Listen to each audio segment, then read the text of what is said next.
तु मां शक्यसे द्रष्टुं मनेनैव स्वचक्षुषा दिव्यं ददामि ते चक्षुः पश्य मे योगमैश्वरं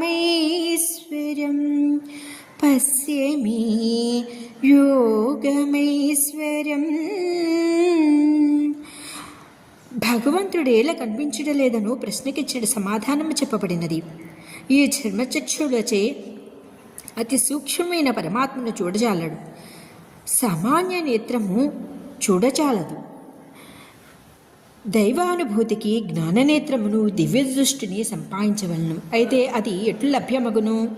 అది భగవానుడు చెప్పినట్లు అతనిపై పరమ భక్తి ప్రవర్తన కలిగి ఉండి ప్రతి మనిషిలో భగవంతుడిని చూస్తూ నిష్కామ సేవ చేస్తూ ఉండడం ద్వారా భగవంతుడు మానసిక ప్రశాంతతనిచ్చి దాన్ని వరంగా ఇస్తారు.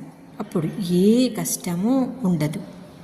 అయితే ఒక భక్తుడు ఒక గురువు దగ్గరికి వెళ్ళి నాకు భగవత్ సాక్షాత్కారం లభ్యమవుతుందా అని అడుగుతారు. అప్పుడు నువ్వు ఊరి చివర ఉన్న పాడుపడిన గుడిలో ఒక అతను ఉంటాడు, అతను చూపిస్తాడంటాడు. అతను దగ్గరికి వెళ్తే అతను పిచ్చివాడిలాగా ఉంటాడు. అయితే అతను శివుడి మీద కాళ్ళు పెట్టుకుని ఉంటారు. ఏంటి శివుడి మీద కాళ్ళు పెట్టుకుని ఉన్నావు అంటే, ఈ కాలు తీసి నువ్వు ఇంకో చోట పెట్టు అని అంటే, ఇంకో చోట పెడితే అక్కడ శివుడు ఉంటాడు, ఇంకో చోట పెడితే అక్కడ శివుడు ఉంటాడు.